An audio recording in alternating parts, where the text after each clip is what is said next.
She stood at the gate like someone forgotten by the world. Christmas light blinked behind the tall black gate. Red and green bulbs dancing happily as music floated into the night. Laughter spilled out in waves. Plates clicked. Children screamed with joy. The smell of fried chicken, jollof rice and pepper soup wrapped the air like a warm blanket. But the girl stood outside.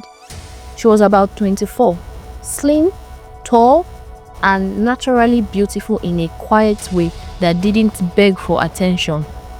Her hair was rough and uncombed, dust clinging to it. Her dress had once been yellow, but now it was tired and faded, torn slightly at the hem. Her skin looked dull, not because she was ugly, but because hunger and suffering had stolen its glow. She looked tattered, like life had rubbed her against the ground too many times. Her name was Funke. She stood there holding her hands together, shivering, not from cold, but from longing. Her eyes stayed glued to the compound. A family danced near the Christmas tree. A woman fed a little boy cake.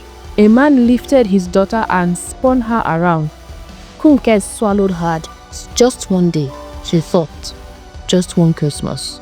Her stomach growled softly, as if reminding her that wishing did not change anything. She took one last look, then turned away. Her steps were slow, heavy, like each foot was dragging memories behind it. As she approached the road, the music behind her grew louder for a second, then faded as she stepped closer to the street lights. Cars passed, horns blaring, drivers impatient to get home for Christmas. She took one step forward. Bam! The sound was loud, sharp, and sudden. Her body flew, hit the ground hard, and rolled once before lying still. Blood spread beneath her head, dark and frightening against the rough tar. For 1 second, everything stopped. Then people screamed.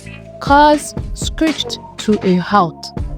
People ran from different directions. A woman screamed and covered her mouth. Funke lay there, her eyes half open, her body weak, her breath shallow. The driver's door of the car flew open. A woman rushed out. She was in her early 40s, well-dressed. Her hands shook as she ran towards the girl. "Oh my God! Oh my God!" she kept saying. She knelt beside Funke, her heart pounding. "She's breathing!" someone shouted. The woman didn't wait. She lifted Funke carefully, blood staining her clothes, and shouted, "Please help me open the car." Together, they placed Funke in the back seat. The woman jumped into the driver's seat and drove off like her life depended on it. The Christmas lights faded behind them. The hospital smelled of antiseptic and fear. Doctors rushed Funke into the emergency room. The woman paced outside, her heels clicking nervously on the floor. Her hands were stained with blood, and she couldn't stop staring at them. What if she dies? What if I killed her? Minutes felt like hours. Finally, a doctor came out.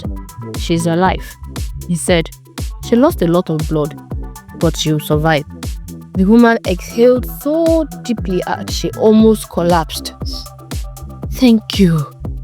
Oh God, thank you," she whispered.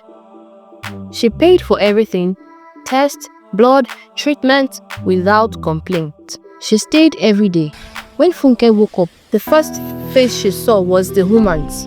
"Where am I?" Funke whispered. "You're safe," the woman said gently. "You were hit by my car. I'm so sorry." Funke tried to move, then winced in pain. "Easy, easy," the woman said. "You're okay now." For days, the woman brought food, fruits, clean clothes. She spoke softly. She smiled often. Funke watched her with cautious eyes. Nobody had been this kind to her for a long time. When Funke was finally discharged, the nurse asked a simple question. Who is coming to take her home? Silence. The woman turned to Funke. Where do you live? Funke lowered her eyes. I don't have a home. What about family? Funke swallowed. I'm an orphan. The word hung heavy in the air. She explained slowly how she grew up in an orphanage, how the caregivers beat them, starved them, used them, how she escaped one night with nothing but the clothes on her body, how the streets became her home. The woman's eyes softened. You can't go back to the street, she said firmly. Come with me. Funke hesitated. Please, the woman added. Just for now. Funke nodded. This was how she followed Madam Ifunanya home. The house was big, clean, beautiful. At first, Funke thought her suffering had ended. She was wrong. From the next morning, Madam Ifunanya changed. Wake up! She shouted. Sweep the compound. Funke obeyed. Wash clothes. She obeyed. Cook. She obeyed. Take care of my children. She obeyed. From morning till night, Funke worked.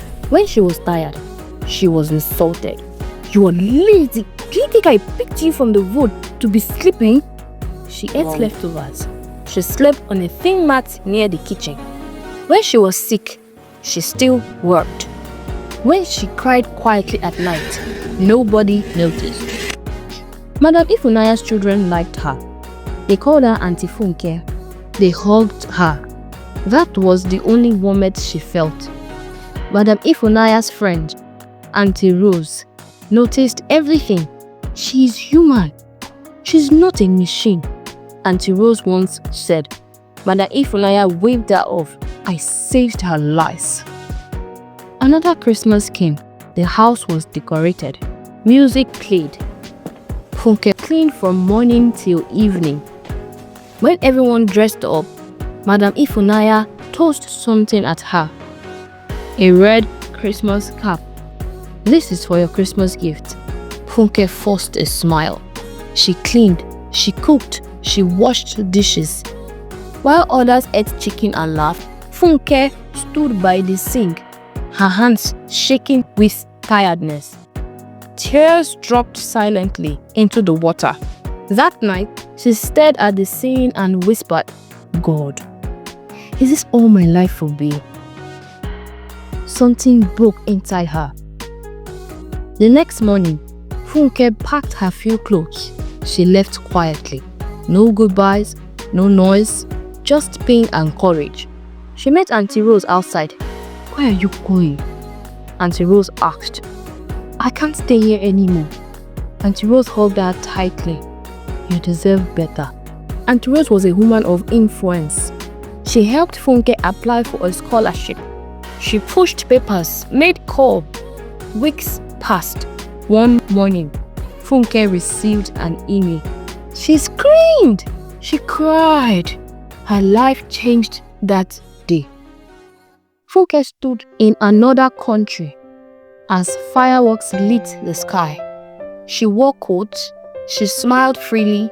No hunger, no fear, no chains. As the year rang in, she whispered, Thank you, God. She got the scholarship and is now studying in one of the most prestigious universities in America. The end.